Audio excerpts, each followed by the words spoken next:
Hello, and welcome to Rematched. Today I'm going to be ranking the top 3 vanilla card games. Now we're going to break this down before I get into the list. What does vanilla mean? What is a card game? So, card game. My definition is it's using cards as its main component, obviously. But then also, some games use cards, but not really. Like Codenames is not a card game, despite primarily using cards. So, to qualify as a card game for these lists, it has to have a hand of cards. That can be one card, but you have to have some sort of hand of cards. And these cards have to be played or moved, interacted with in some way.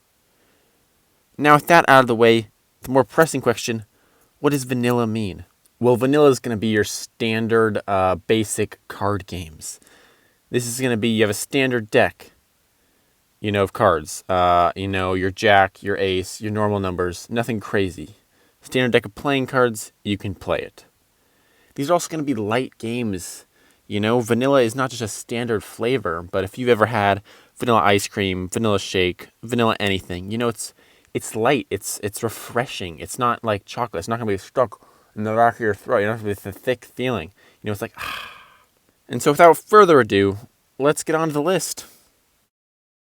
Number 3, I'm putting Crazy 8s. Now, I haven't played Crazy 8s a whole lot, and when I did play it, now, you can totally play with the normal deck of cards. I didn't. I played it with this little Crazy 8 little copy that I own.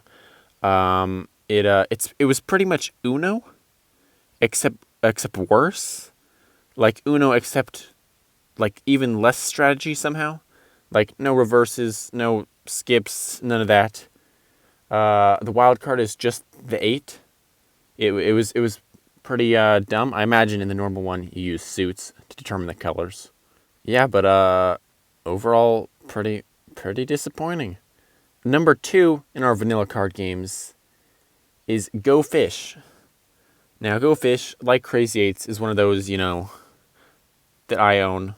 That's gonna come in those like little kid card packs. Like, here's games for kids. Very easy, very simple. You can play with a normal deck of cards, and you're going to be pretty much have a hand of cards. And you're going to be asking people for the cards to try to match them up.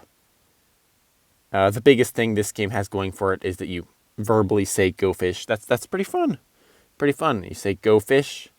If they ask you, oh, do you have that? And they're like, Go Fish. You're like, oh, I got to go fishing. And you take a deck from the card. Take a deck from the card. My goodness. You take a card from the deck. And you're going to be matching them up. Person with both matches wins. More strategy than Crazy 8s, better. Fish in general, better theme than Crazy 8s. The one that I have has like a monkey on it. I'm not a fan of monkeys. I don't know why so many people are. Go Fish. I mean, you're fishing. I don't like fishing either, but it's better than the monkey. Although it does still suffer from this thing where you're holding a card, and like someone says it, and you're like, okay, so they have that card if they're looking for that card, and so then you can just like take it from them next time, unless you get really clever about it, but it's Go Fish, so you're not. And finally, number 1 vanilla card game. This is the top 1. It is War. Now, War may be surprising. The War has less strategy than Crazy 8s and Go Fish combined. There's actually no strategy to War. It's essentially rolling a dice. You are going to be flipping your cards. You're going to split the deck. And you're going to be flipping your cards over. Whoever has the highest card wins. They're going to take that card, and you're going to repeat that until both your decks have run out. And then once both your decks run out, you then take the cards that you won from the opponent, and you do the whole thing over and over. It's very repetitive. You should not play to the end until someone runs out of cards. That'll last way too long. Why is it number 1 then? Why did it beat the other 2? I played War as a kid. I have a soft spot for War. A lot of card games are complicated. This one, easy to play. I didn't know about Go Fish or Crazy 8s. Just simple. Play it. If you really wanted to, you could play War by yourself. That'd be sad, though. one little detail War has, which is really cool, not necessary, but really cool. You tie, you're going to line up 4 cards upside down, and then you're going to play another one to see who gets all, like, what is that, 8, 9, 10, 11, 12 cards? I mean, that's pretty crazy. Hopefully this makes sense. If you've never played War, I don't know, look it up. I wouldn't recommend it. I mean, if you're not looking for a strategic card game. You know, it's a vanilla. It's light. It's refreshing. It's got the theme. War is fun, especially with the kings and the queens and the jacks, all that being naturally on a card deck. You know, your imagination, you're like, okay, these are armies, they're fighting. It makes sense. And, you know, I have a soft spot for War. The other two are just pretty terrible. As far as vanilla card games go, I don't know about them, you know? Not a lot of good stuff, but still, card game's a card game. Well, I think I've rambled long enough. So, tell me in the comments down below. This is important. Don't just click off the video. Don't ignore this and not do this. If you've made it this far, tell me whether you like vanilla or not. Or if you can think of a better vanilla card game.